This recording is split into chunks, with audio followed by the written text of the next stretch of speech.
اللہ کے پاک نام سے اپنے سبق کا آغاز کرتے ہیں۔ سورہ البقرہ، رکوع نمبر 1، آیت نمبر 4۔ لفظی ترجمہ دیکھتے ہیں۔ والذین، اور وہ لوگ جو یؤمنون، وہ سب ایمان رکھتے ہیں، بما، اس پر جو انزلہ، نازل کیا گیا، الیکا، الی، طرف، کا، آپ کی، و، اور، ما، جو انزلہ، نازل کیا گیا، من، سے، قبل، پہلے، کا، آپ سے، وبالآخرتی، و، اور، با،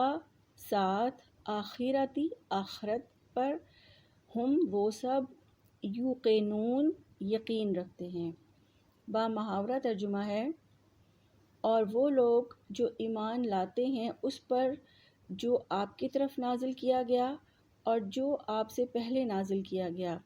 اور آخرت پر وہ سب یقین رکھتے ہیں۔ اس آیت میں قرآن مجید سے فائدہ اٹھانے والے متقیوں کی چوتھی خصوصیت بیان کی گئی ہے کہ وہ اللہ تعالیٰ کی نازل کردہ تمام کتابوں پر ایمان رکھتے ہیں جو اللہ تعالیٰ نے اپنے رسولوں پر نازل فرمائیں، اور آپ صلی اللہ علیہ وآلہ وسلم پر نازل کرنے سے مراد قرآن بھی ہے اور سنت بھی ہے۔ اللہ تعالیٰ نے قرآن پاک کی سورہ النساء میں آیت نمبر 113 میں فرمایا، وَأَنزَلَ اللَّهُ عَلَيْكَ الْكِتَابَ وَالْحِكْمَةَ، اور اللہ تعالیٰ نے آپ پر کتاب اور حکمت کو نازل کیا۔ تو علماء اور مفسرین کا یہ ماننا ہے کہ قرآن پاک میں جہاں جہاں حکمت کا ذکر ہے اس سے مراد احادیث اور سنت رسول صلی اللہ علیہ وآلہ وسلم ہے۔ تو قرآن پر ایمان لانے سے مراد ہے کہ متقی لوگ صرف زبانی ایمان نہیں لاتے بلکہ ان کے دل بھی اس کی تصدیق کرتے ہیں اور وہ اپنے عمل سے بھی اس کی تصدیق کرتے ہیں، اور اصحاب تقویٰ ان تمام چیزوں پر ایمان رکھتے ہیں جنہیں رسول اللہ صلی اللہ علیہ وآلہ وسلم لے کر مبعوث ہوئے، اور وہ اللہ تعالیٰ کی نازل کردہ وحی میں تفریق نہیں کرتے کہ اس کے کسی حصے پر تو ایمان لے آئیں اور کسی کے حصے کا انکار کر دیں۔ ایسا نہیں ہے، قرآن کی تمام احکامات پر ایمان بھی رکھتے ہیں اور اس پر عمل کرنے کی پوری کوشش بھی کرتے ہیں۔ اور پچھلی کتابوں پر ایمان لانے کا مطلب یہ ہے کہ جو کتابیں انبیاء علیہ السلام پر نازل ہوئیں وہ سب سچی ہیں، لیکن اب وہ اپنی اصل شکل میں دنیا میں نہیں پائی جاتی، نیز اب ان پر عمل بھی نہیں کیا جا سکتا۔ قرآن آنے کے بعد پچھلی تمام کتابوں کے احکامات منسوخ ہو چکے، اب صرف عمل قرآن اور حدیث پر ہی کیا جائے گا۔ اس کے ساتھ ساتھ اس آیت سے ہمیں یہ بھی پتہ چلتا ہے کہ وحی رسالت کا سلسلہ حضرت صلی اللہ علیہ وآلہ وسلم پر ختم کر دیا گیا ہے، ورنہ آپ صلی اللہ علیہ وسلم کے بعد اگر وحی نازل ہونے والی ہوتی تو اس آیت میں اس پر ایمان لانے کا ذکر بھی ضرور ملتا۔ تو قرآن مجید سے فائدہ اٹھانے والے متقیوں کی پانچویں خصوصیت ہے وَبِالْآخِرَةِ هُمْ يُوقِنُونَ، اور آخرت پر وہ سب یقین رکھتے ہیں۔ آخرت ان تمام امور کا نام ہے جو موت کے بعد انسان کو پیش آئیں گے،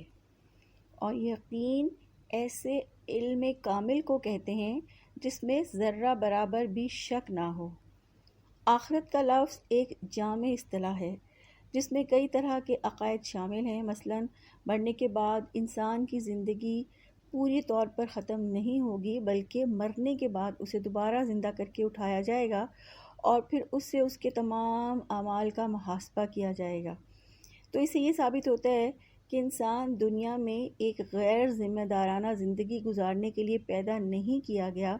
بلکہ وہ اپنے ان تمام اعمال کے لیے اللہ کے ہاں جواب دہ ہے جو وہ دنیا میں کرتا ہے۔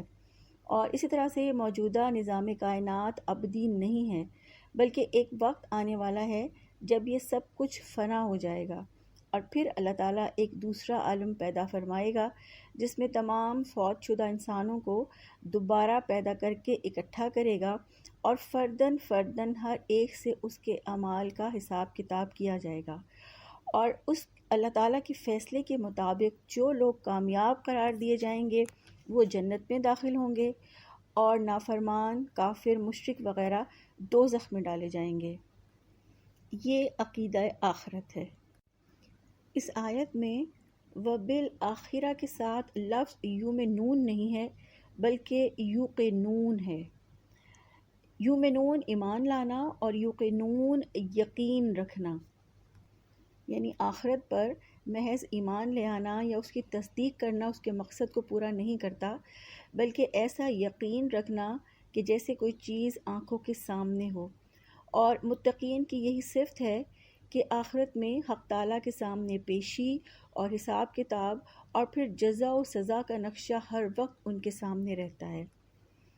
تو آخرت پر صرف ایمان لانا زندگی کو نہیں بدل سکتا، بلکہ آخرت کا یقین رکھنا زندگی کو بدل سکتا ہے۔ یعنی جو فرق انفارمیشن اور کنفرمیشن میں ہے، وہی فرق آخرت پہ ایمان اور آخرت پر یقین رکھنے میں ہے۔ آخرت غیب میں سے ہے، تو ایمان بالغیب ہم پہلے دیکھ چکے کہ آخرت اس میں شامل ہے۔ اب یہاں یوم آخرت کا ذکر دوبارہ کرنا اور اس پر یقین رکھنے کی بات ہے۔ اور یہ تو ہم سب جانتے ہیں کہ مرنے کے بعد اللہ کے ہاں حساب کتاب ہونا ہے، آخرت کا دن ہوگا، لیکن یہ علم ہے اور یقین کیا ہے کہ ہم اس کے لیے کیا تیاری کر رہے ہیں، ہم اپنی آخرت کو بہتر بنانے کے لیے کس طرح گناہوں سے بچ رہے ہیں، یا ہم اپنی آخرت کو بہتر بنانے کے لیے اللہ کی رضا اور خوشنودی والے کام کر رہے ہیں۔ یہ آخرت پر یقین ہے۔ دنیا اور آخرت کا موازنہ کرتے ہوئے رسول اللہ صلی اللہ علیہ وآلہ وسلم نے فرمایا کہ دنیا کی مٹھاس آخرت کی کڑواہٹ ہے، اور دنیا کی کڑواہٹ آخرت کی مٹھاس ہے۔ آیت نمبر 5 ہے اولئک علی ھدی من ربہم واولئک ھم المفلحون۔ لفظی ترجمہ ہے اولئک وہی لوگ، علی اوپر، ھدن ہدایت کے، من سے، ربہم اپنے رب کی، و اور، اولئک یہی لوگ، ہم وہ سب، مفلحون کامیاب ہونے والے ہیں۔ تو با محاورہ ترجمہ ہے کہ یہی لوگ ہیں جو اپنے رب کی طرف سے ہدایت پر ہیں، اور یہی لوگ ہیں جو فلاح پانے والے ہیں یا کامیاب ہونے والے ہیں۔ تو اولئک سے مراد کون لوگ ہیں؟ اولئک سے مراد وہ لوگ ہیں جو مدرجہ بالا 5 صفات کے حامل ہیں جو ہم نے پچھلی آیات میں دیکھی۔ اور ہدن سے مراد وہ نور بصیرت ہے جو اللہ تعالیٰ عطا فرماتا ہے، اور اسی طرح سے عمل صالح کی توفیق ہے، اسی طرح ہدایت، روشنی، ثابت قدمی، صداقت، یہ سب ہدایت میں ہی شامل ہے۔ تو اللہ ہدن سے مراد کیا ہے کہ یہی لوگ ہیں جو ہدایت پر ہیں، یعنی اللہ تعالیٰ کے سیدھے راستے پر ہیں۔ صاحب ہدایت ہدایت کی بنا پر بہت اونچا مقام رکھتا ہے، یعنی اللہ تعالیٰ صاحب ہدایت کو دنیا میں بھی عزت اور بلند درجے سے نوازتا ہے، اور آخرت میں بھی وہی کامیاب ہونے والا ہے۔ تو اللہ تعالیٰ نے بتایا کہ یہی لوگ جو 5 صفات رکھتے ہیں یہ دنیا میں بھی ہدایت پر ہیں، اور اللہ ان کو مزید نیکیوں کی توفیق دیتا چلا جاتا ہے۔ وَأُولَئِکَ هُمُ الْمُفْلِحُونَ، اور یہی لوگ فلاح پانے والے ہیں، یعنی یہی لوگ آخرت میں بھی کامیاب ہونے والے ہیں۔ آخرت کی کامیابی کا مفہوم دنیا کی کامیابی سے بہت مختلف ہے۔ دنیا میں کامیاب اس شخص کو کہا جاتا ہے جس کے پاس بہت اچھی تعلیم ہے، بہت مالی وسعت ہے، یا کوئی بہت بڑا عہدہ ہے، یعنی جو ہر لحاظ سے خوشحال ہے، اس کو کامیاب کہا جاتا ہے۔ جبکہ اللہ تعالیٰ نے اپنی پاک کتاب میں کامیابی کا جو تصور پیش کیا وہ کیا؟ سورہ آل عمران کی آیت نمبر 185 میں اللہ تعالیٰ فرماتے ہیں فَمَنْ زُحْزِحَ عَنِ النَّارِ، پس جو کوئی آگ سے بچا لیا گیا، وَأُدْخِلَ الْجَنَّةَ، اور جنت میں داخل کر دیا گیا، فَقَدْ فَازَ، تو وہ کامیاب ہو گیا۔ تو اصل کامیابی کیا ہے؟ اصل کامیابی آخرت کی کامیابی ہے کہ اللہ تعالیٰ راضی ہو جائے اور انسان دوزخ سے بچا کر جنت میں داخل کر لیا جائے۔ اگر آخرت میں دوزخ مقدر ہو گئی تو انسان مکمل طور پر ناکام ہے، خواہ وہ دنیا میں کتنا ہی کامیاب کیوں نہ ہو۔ تو دنیا میں رہتے ہوئے اگر تمام وقت زندگی، صلاحیت، قابلیت، مال صرف دنیا کے لیے لگا اور آخرت کی کوئی فکر نہیں کی تو اس کا انجام ہمیشہ ہمیشہ کی جہنم، عذاب، ذلت اور رسوائی ہوگا۔ آیت نمبر 6 ہے، ان الذین کفروا سواء علیہم اانذرتہم ام لم تنذرہم لا یؤمنون۔ لفظی ترجمہ ہے، ان بے شک، الذین وہ یا جنہوں نے، کفروا سب نے کفر کیا، سواء برابر ہے، علیہم علی اوپر، ہم ان کے، خواہ، انذرتہم آپ انہیں ڈرائیں، ام یا لم نہ، تنذرہم آپ انہیں ڈرائیں، لا نہیں، یؤمنون وہ سب ایمان لائیں گے۔ با محاورہ ترجمہ ہے، یقیناً یا بے شک جن لوگوں نے کفر کیا ان پر برابر ہے کہ آپ انہیں ڈرائیں یا نہ ڈرائیں، وہ ایمان نہیں لائیں گے۔ کفر سے مراد انکار کرنا ہے، اللہ کا انکار، اللہ کی پاک کتابوں کا، اللہ کے رسولوں کا انکار کرنا، اور رسول اللہ صلی اللہ علیہ وآلہ وسلم کا انکار کرنا، ان کو جھٹلانا، اور آپ صلی اللہ علیہ وسلم کی لائی ہوئی شریعت کا انکار کرنا، یہ سب کفر میں شامل ہے۔ تو اس آیت میں اللہ تعالیٰ نے رسول اللہ صلی اللہ علیہ وآلہ وسلم کو تسلی دی ہے کہ آپ کی قوم اگر آپ کو جھٹلا رہی ہے اور کفر پر اڑی ہوئی ہے تو آپ پریشان نہ ہوں، آپ انہیں ڈرائیں یا نہ ڈرائیں وہ ایمان نہیں لائیں گے۔ یعنی مسلسل کفر اور اللہ تعالیٰ کی نافرمانیاں کرنے کی وجہ سے ان کے دلوں سے حق کو قبول کرنے کی استطاعت ختم کر دی گئی ہے، اس لیے وہ ایمان نہیں لاتے۔ نبی صلی اللہ علیہ وآلہ وسلم کی شدید تمنا تھی کہ سب لوگ ایمان لے آئیں، اور اس مقصد کے لیے آپ دن رات کوششیں کرتے تھے، اپنے آپ کو گھلاتے تھے۔ تو اللہ تعالیٰ نے آپ سے واضح کیا کہ ایمان ایسے لوگوں کے نصیب میں نہیں ہے۔ حضرت ابن عباس فرماتے ہیں کہ رسول اللہ صلی اللہ علیہ وآلہ وسلم چاہتے تھے کہ تمام لوگ اسلام میں داخل ہو جائیں، تو اللہ تعالیٰ نے ان کو خبر دی کہ ایمان وہی لائے گا جس کے لیے نیک بختی لکھ دی گئی ہے، اور جس کے لیے بد بختی لکھ دی گئی ہے وہ گمراہ ہو کر رہے گا۔ آیت نمبر 7 ہے، ختم اللہ علی قلوبہم وعلی سمعہم وعلی ابصارہم غشاوہ ولہم عذاب عظیم۔ لفظی ترجمہ ہے، ختم اللہ، ختمہ مہر لگا دی، اللہ اللہ تعالیٰ نے، علی اوپر، قلوبہم ان کے دلوں کے، و اور، علی اوپر، سمعہم ان کے کانوں کے، و اور، علی اوپر، ابصارہم ان کی آنکھوں پر، غشاوہ پردہ ہے، و اور، لہم ان کے لیے، عذاب عذاب ہے، عظیم بہت بڑا۔ تو با محاورہ ترجمہ ہے، اللہ تعالیٰ نے ان کے دلوں اور ان کے کانوں پر مہر لگا دی ہے اور ان کی آنکھوں پر پردہ ہے، اور ان کے لیے بہت بڑا عذاب ہے۔ کسی بھی چیز پر مہر لگا دینے کا مطلب یہ ہوتا ہے کہ اب اس کے اندر کوئی چیز باہر سے نہیں جا سکتی۔ تو اللہ تعالیٰ نے ان کے دلوں اور ان کے کانوں پر مہر لگا دی ہے، اب ایمان ان کے اندر داخل نہیں ہو سکتا۔ یعنی کافروں کا یہ حال ہے کہ کفر، گمراہی، حق سے انحراف اور اپنے آباء و اجداد کی پیروی کرنے کی وجہ سے اللہ تعالیٰ نے ان کے دل کی ایسی حالت بنا دی کہ اب کوئی واعظ و نصیحت ان پر اثر انداز نہیں ہوتی، اور حق کی کوئی بات ان کے دل میں داخل نہیں ہوتی۔ ان کے دلوں پر مہر ہے، یعنی دل کسی نفعمند چیز کو یاد نہیں کر سکتے، اور اسی طرح ان کے کانوں پر مہر ہے کہ کان کسی نفعمند کلام کو نہیں سن سکتے، یعنی اللہ تعالیٰ کا کلام سننے سے اور یاد رکھنے سے یہ اعضاء قاصر ہو چکے ہیں۔ مہر کا مطلب یہ ہے کہ گناہوں کی کثرت کی وجہ سے دلوں پر زنگ چڑھ گیا ہے، اور پھر جب دلوں پر زنگ چڑھ جائے تو پھر اللہ کی طرف سے مہر لگنے کا معاملہ ہو جاتا ہے۔ یعنی اس کا مطلب یہ ہے کہ دل کے اندر ایمان کی گنجائش ختم ہو گئی اور کفر نے اپنی جڑیں پھیلا لیں۔ اس کو ایک حدیث سے اس طرح سے رسول اللہ صلی اللہ علیہ وآلہ وسلم نے سمجھایا کہ بندہ جب ایک گناہ کرتا ہے تو اس کے دل پر ایک سیاہ نقطہ ڈال دیا جاتا ہے، اور جب وہ گناہ سے باز آ جاتا ہے اور استغفار اور توبہ کرتا ہے تو اس کا دل صاف کر دیا جاتا ہے، اور اگر وہ دوبارہ گناہ کرتا ہے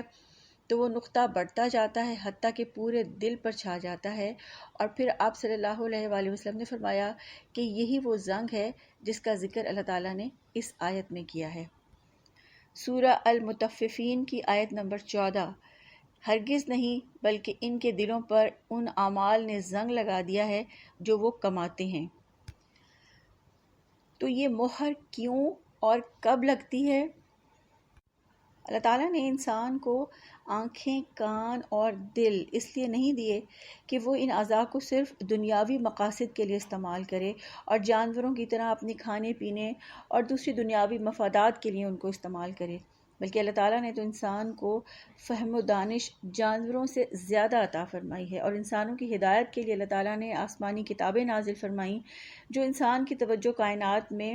ہر طرف اللہ تعالیٰ کی بکھری ہوئی نشانیوں کی طرف مبذول کرتی ہیں تاکہ انسان ان سے اللہ تعالیٰ کی معرفت حاصل کرے۔ پھر اگر انسان ان کانوں سے جو اللہ تعالیٰ نے دیے قرآن کی آیات کو سننا تک گوارا نہ کرے اور کائنات میں بکھری ہوئی آیات کو آنکھوں سے دیکھنے کی بھی زحمت گوارا نہ کرے تو پھر کیا اس کی ہدایت کی کوئی صورت باقی رہ سکتی ہے؟ اور اس سے بھی بدتر صورتحال تو ان لوگوں کی ہے جو اللہ تعالیٰ کی آیات کو سنتے ہیں لیکن سنی انسنی کر دیتے ہیں، یعنی ان کے دل آیات کو سمجھتے نہیں ہیں اور وہ اپنے کبر یا دوسری دنیاوی مفادات کی خاطر حق کو قبول کرنے کے لیے تیار نہیں ہوتے، بلکہ الٹا مخالفت کرتے ہیں اور تعصب پر اتر آتے ہیں۔ کیونکہ آخرت کی کامیابی کے لیے جن خصوصیات کو اپنے اندر پیدا کرنے کی ضرورت ہے، جب انسان ان کو ماننے سے انکار کر دیتا ہے تو سوچنے سمجھنے کے تمام ذرائع یعنی آنکھیں، کان اور دل سب مخالف سمتوں میں چل نکلتے ہیں، اور پھر کوئی بات سمجھ نہیں آتی، پھر آنکھیں حق نہیں دیکھتی، پھر کان حق نہیں سنتے، اور دل میں بھی حق بات سمجھنے کے لیے گنجائش ختم ہو جاتی ہے، اور پھر نتیجہ کیا ہوتا ہے کہ انسان مسلسل برے اعمال کرتا چلا جاتا ہے، کیونکہ گناہ کی ایک سزا یہ بھی ہوتی ہے کہ ایک گناہ دوسرے گناہ کو کھینچ لاتا ہے، جیسے نیکی کا بدلہ یہ ہوتا ہے کہ ایک نیکی دوسرے نیکی کو کھینچ لاتی ہے، یعنی ایک نیکی کے بعد اللہ دوسری نیکی کی توفیق دیتا ہے، اسی طرح گناہ کے بعد بھی انسان گناہ پر اصرار کرتا چلا جاتا ہے۔ تو ایمان کن لوگوں کے حصے میں آتا ہے؟ ایمان ان لوگوں کے حصے میں آتا ہے جو اللہ تعالیٰ کی دی ہوئی صلاحیتوں کو اور اعضاء کو صحیح استعمال کرتے ہیں، کیونکہ سماعت، بصارت اور قلب یہی وہ ذرائع ہیں جن سے علم اور بھلائی کے حصول میں مدد لی جا سکتی ہے۔ مثلاً آنکھیں صرف دنیاوی چیزیں نہ دیکھیں بلکہ پوری کائنات میں پھیلی ہوئی رب کی نشانیوں کو دیکھیں، حق کو دیکھیں، اسی طرح کان حق بات سننے کے لیے آمادہ ہوں اور دل سچائی کو اور حق کو قبول کرے تو پھر اللہ تعالیٰ ہدایت کا راستہ آسان بنا دیتے ہیں۔ اللہ تعالیٰ سورہ العنکبوت کی آیت نمبر 69 میں فرماتے ہیں کہ اور جنہوں نے ہماری خاطر پوری کوشش کی ہم ضرور انہیں اپنے راستے دکھائیں گے، بلا شبہ یقیناً اللہ تعالیٰ نیک لوگوں کے ساتھ ہے۔ وَلَهُمْ عَذَابٌ عَظِيمٌ، اور ان کے لیے بہت بڑا عذاب ہے۔ یہ آخرت کا عذاب جہنم کا عذاب ہے جو اللہ رب العزت کی ناراضگی کی وجہ سے کافروں کو دیا جائے گا۔ دنیا میں ان کی سزا یہ ہے کہ ان کے لیے ہدایت کے سارے راستے بند ہو گئے، ان کی کانوں اور ان کے دلوں پر ڈاٹ مہر لگ گئی، ان کی آنکھوں کے آگے پردہ ڈال دیا گیا، اور اب وہ ایمان اور ہدایت کے راستے کو نہیں دیکھ سکتے، اور آخرت میں ان کی سزا یہ ہوگی کہ ان کو جہنم میں دھکیل دیا جائے گا۔ اللہ سے دعا ہے یا ارحم الراحمین ہمیں ایسے لوگوں میں شامل نہ فرمانا جو آپ کے غضب کو آواز دیں اور آپ کے عذاب کے مستحق بن جائیں۔ سبحانک اللہم و بحمدک نشہد ان لا الہ الا انت نستغفرک و نتوب الیک۔ السلام علیکم ورحمۃ اللہ وبرکاتہ۔